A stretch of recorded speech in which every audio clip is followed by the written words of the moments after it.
नमस्कार, न्यूज पर देख रहे हैं आप। आपके साथ मैं हूं सुधांशु शेखर।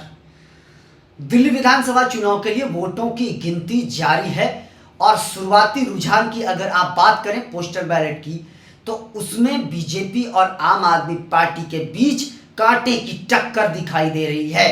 जी हां, हालांकि बीजेपी लगातार बढ़त बनाए हुए है। इससे आम आदमी पार्टी की चिंता शुरुआती रुझानों से जरूर बढ़ गई होगी, लेकिन अभी वोटों की गिनती जो है जारी है। अभी तो पोस्टल बैलेट का ही गिनती चल रहा है। उसके बाद जब ईवीएम खुलेगा तब यह पता चल पाएगा कि सही आंकड़ा क्या है। जी हां, वैसे शुरुआती रुझानों की अगर आप बात करेंगे तो इसमें बीजेपी ने आम आदमी पार्टी को पछाड़ा है। वही ईवीएम की गिनती जब वोटों की शुरू होगी तो उसके बाद तस्वीरें साफ हो पाएगी। मैं कई बार आपको बोला कि 1-2 बजे तक जो है तस्वीरें पूरी तरीके से साफ हो जाएगी कि दिल्ली में किसकी सरकार बनने जा रही है। लेकिन इस बीच एक बड़ी खबर ये आ रही है कि वोटों की गिनती से पहले कांग्रेस के दिग्गज नेता संदीप दीक्षित ने एक बड़ा बयान दिया है। जी हां, आपको बताऊं कि संदीप दीक्षित ने सुबह सुबह यह बताया है, जब उनसे पत्रकारों ने सवाल किया कि अगर दिल्ली में त्रिकोणीय चुनाव हो जाएंगे, परिणाम हो जाएंगे, तो उस पर क्या कांग्रेस आम आदमी पार्टी के साथ गठबंधन करने के मूड में है। तो इस पर हालांकि संदीप दीक्षित ने यह जरूर कहा कि इसका फैसला आला कमान लेगी, लेकिन उन्होंने यह जरूर कहा कि उसके बाद जो है गठबंधन का रास्ता जो है वह खुला हुआ है। तो लेकिन इस पर हम फैसला नहीं ले सकते, फैसला आला कमान को लेना होगा। उसके बाद अगर उनकी जीत को लेकर सवाल पूछा गया तो उन्होंने कहा कि अभी फिलहाल इस पर मैं कुछ नहीं बोल सकता हूं। तो गठबंधन को लेकर उन्होंने एक बड़ी टिप्पणी कर दी है। इसके साथ साथ जब उनसे यह पूछा गया कि अरविंद केजरीवाल के घर पर जो एसीबी की टीम आई थी पूछताछ के लिए, इसे लेकर आप क्या कहेंगे, क्या अरविंद केजरीवाल पर लगे आरोप सही हैं या गलत है। इस पर संदीप दीक्षित ने साफ कहा कि रात गई बात गई, इस पर मैं कुछ नहीं बोल सकता। तो संदीप दीक्षित ने जो गठबंधन को लेकर यह बात कही है, यह एक बड़ा बयान है।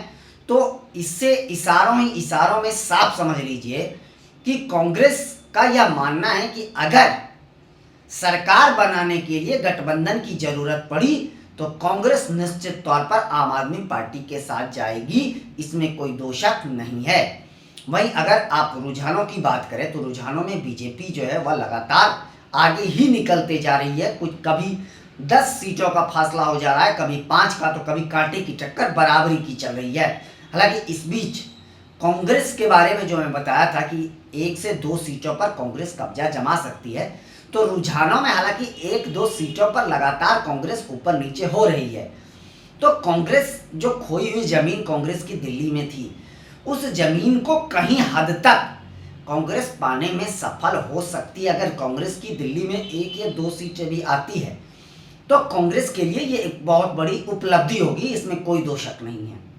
क्योंकि कांग्रेस 2008 के बाद दिल्ली में कह सकते हैं कि पूरी तरीके से विलुप्त हो गई है।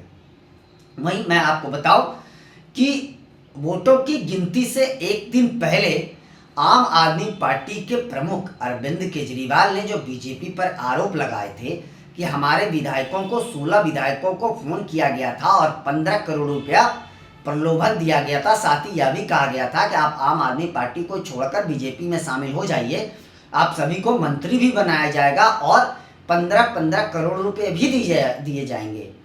तो इसके बाद एसीबी ने एक्शन ले लिया और एसीबी रात में अरविंद केजरीवाल के घर पहुंची और उनसे जो है सबूत मांगा है। इसके साथ साथ अरविंद केजरीवाल से यह भी कहा गया है कि आप सबूत के साथ साथ उनसे 5 सवाल एसीबी ने पूछा है। तो अगर अरविंद केजरीवाल उनके सवालों का जवाब नहीं देती है और अगर आरोप गलत रहा तो निश्चित तौर पर अरविंद केजरीवाल की मुश्किलें बढ़ सकती है, संजय सिंह की मुश्किलें बढ़ सकती है, वहीं आम आदमी पार्टी की भी मुश्किलें बढ़ सकती है, इसमें कोई दो शक नहीं है।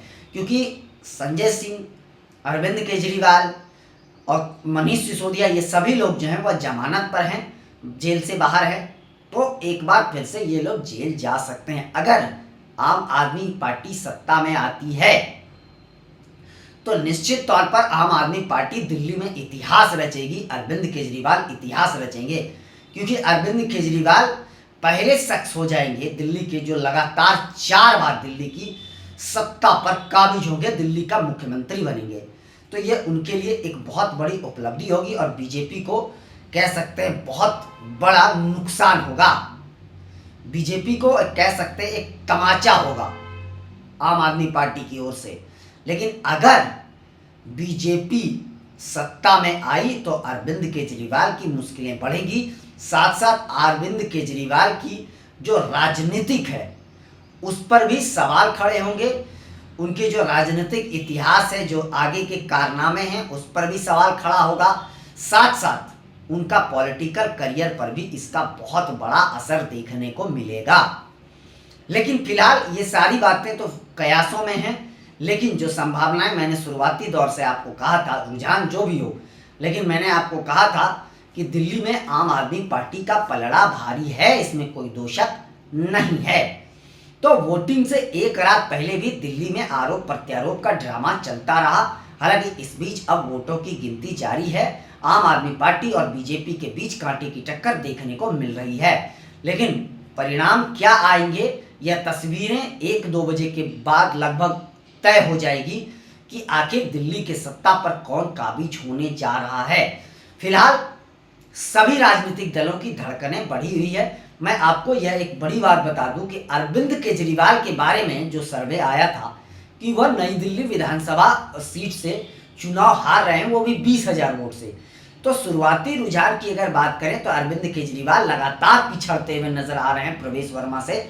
वही मुख्यमंत्री अतिशी भी रमेश बिधूड़ी से पिछड़ते हुए नजर आ रही हैं, जबकि मनीष सिसोदिया भी अपने सीट से पिछड़ते हुए नजर आ रहे हैं।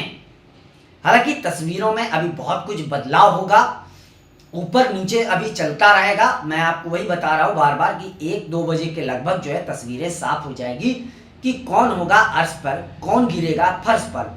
फिलहाल इतना इंतजार अगर कर ही लिए हैं तो थोड़ा इंतजार और कर लीजिए, देखते जाइए होता क्या है, कौन दिल्ली में इस बार इतिहास रचेगा।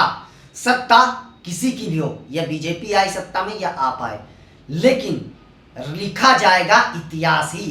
क्योंकि बीजेपी अगर सत्ता में आएगी तो बीजेपी 27 साल का सूखा खत्म करके सत्ता में आएगी, और अरविंद केजरीवाल अगर सत्ता में आते हैं तो वह ऐतिहासिक रिकॉर्ड बनाएंगे। वो पहले शख्स होंगे जो दिल्ली के चौथी बार लगातार मुख्यमंत्री बनेंगे। तो दोनों में सरकार कोई भी बनाए, रचा जाएगा दिल्ली में इतिहास ही। फिलहाल के लिए बस इतना ही, मुझे दीजिए इजाजत। हम अन्य खबरों के साथ भी आज 3:30 बजे आपके बीच रूबरू होंगे। आप लोग भी उस लाइव में जरूर जुड़िएगा, हम लोग आपस में मिलकर बातचीत करेंगे। फिलहाल बस इतना ही, मुझे दीजिए इजाजत। आप लोग भी अपना बहुत ज़्यादा ख्याल रखिए और हमारे चैनल को लाइक, शेयर और सब्सक्राइब करना ना भूलें। आप सभी का शुक्रिया।